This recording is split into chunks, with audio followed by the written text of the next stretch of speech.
Je vous ai dit que l'acte moral humain s'appelle en religion l'acte méritoire lorsqu'il est bon et le péché lorsqu'il est mal. Nous allons aujourd'hui approfondir cette notion de péché. En hébreu, dans la Bible, il y a trois termes qui ont été traduits par le même mot en français péché. Le premier terme signifie la révolte contre Dieu. Ça correspond de notre cœur à un détachement d'avec Dieu, le fameux oui, mais moi je. Dis ce que tu veux, moi je fais ce que je veux. On se sépare, va de ton côté, je vais de mon côté. Cette révolte contre Dieu. Le deuxième mot qui est traduit, c'est le verbe dévier. En me révoltant contre Dieu, je vais dévier de mon but, je vais m'éloigner de ce pourquoi je suis fait, je vais rater ma vie.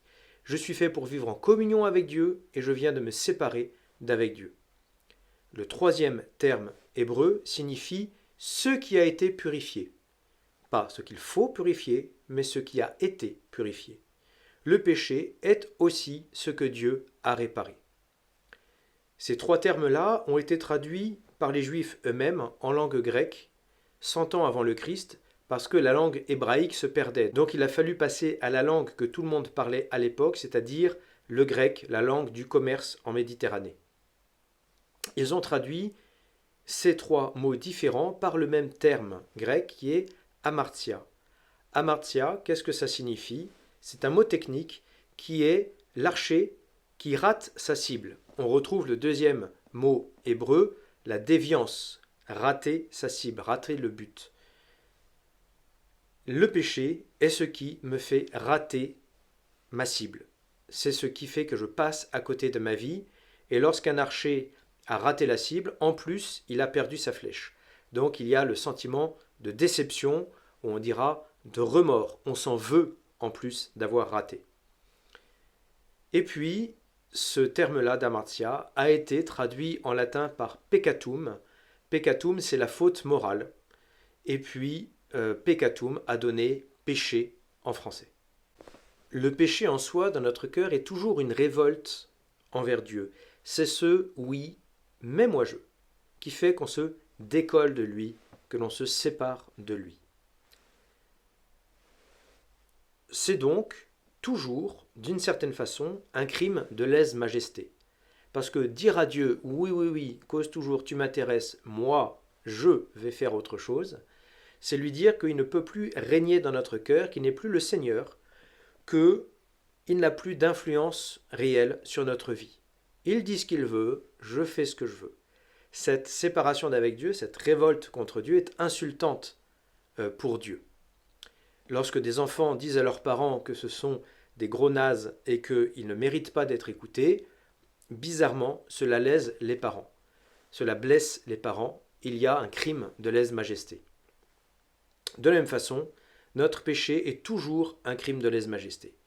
Mais il y a quand même des degrés dans ce crime de lèse-majesté, parce que c'est une relation d'amour que nous avons avec Dieu, et nous allons mettre à mal cette relation d'amour. Et comme dans toute relation d'amour ou d'amitié, il y a des degrés d'agression, il y a des degrés de mise à mal de cette relation. Il y a les petites ingratitudes, les petites négligences du quotidien. Oui, oui, mais moi je, c'est-à-dire je suis un peu pressé, j'ai autre chose à faire, je te néglige, je ne fais pas vraiment attention à toi. Mais c'est juste en passant d'une certaine façon. Et puis il y a les grosses remises en question, oui, mais moi je. Et de ce côté-là, moi, je me sépare. C'est-à-dire que il y a vraiment des choses pour lesquelles je trouve que tu n'as plus rien à dire et ça ne m'intéresse plus. C'est pas simplement que je te néglige, c'est que je t'oublie. Moi, je suis le seul à. Ça tue l'amour. L'attitude qui consiste à mépriser l'amour de façon un peu superficielle, à blesser la relation d'amour, c'est ce que l'on appelle en catéchisme le péché véniel. En latin, venia, c'est l'indulgence, c'est le truc qui passe encore. On va parler de blessure de la relation. Et puis il y a les attitudes qui vont tuer l'amour. Des attitudes qui sont simplement insupportables, détruisent l'amour, des ruptures d'avec Dieu.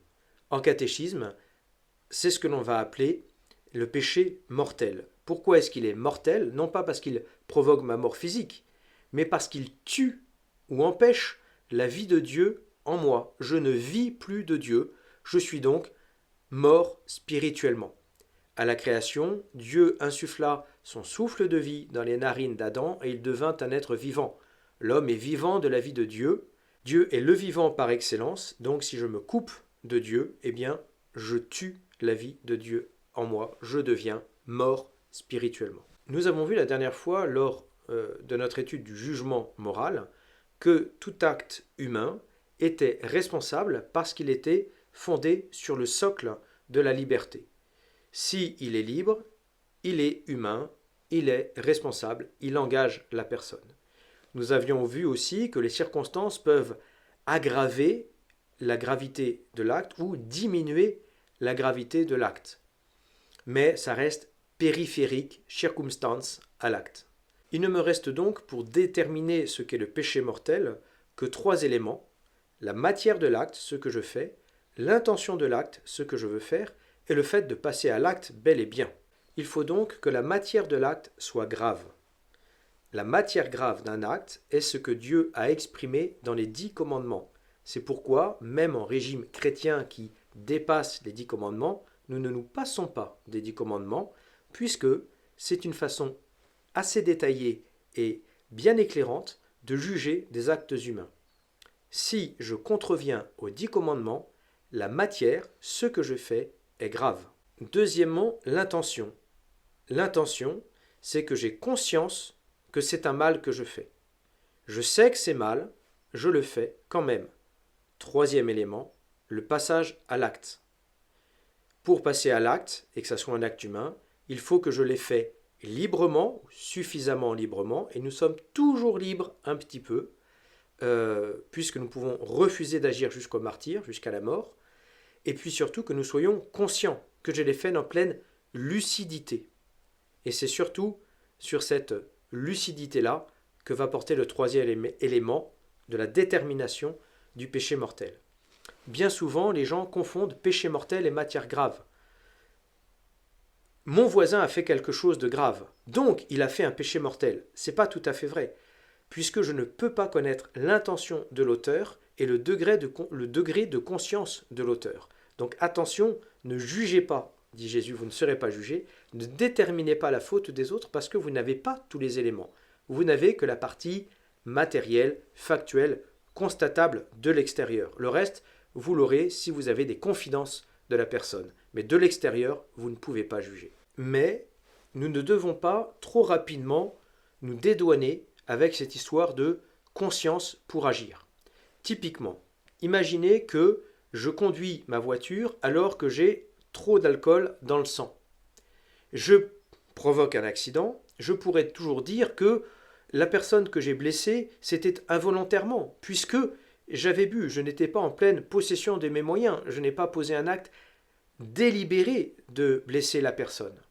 Néanmoins, en abusant de l'alcool et en prenant le volant, j'ai posé un acte volontaire, de boire de l'alcool plus que de raison, de dépasser la limite à laquelle je sais que ça va commencer à déraper, je commence à être un peu trop joyeux pour avoir la pleine possession de mes moyens, et j'ai décidé de continuer.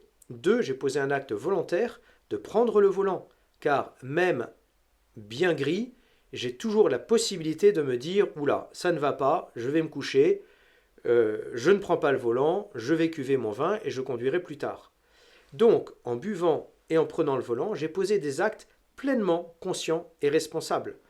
J'aurais pu ne pas les poser. Alors oui, le fait d'avoir écrasé quelqu'un, de l'avoir blessé, n'est pas totalement conscient et donc pas totalement humain, mais il est, on dira, contenu en germe dans les autres actes que j'ai posés avant, ceux de boire et ceux de prendre le volant. Donc, ne nous dédouanons pas trop facilement de cette conscience humaine, de cette responsabilité.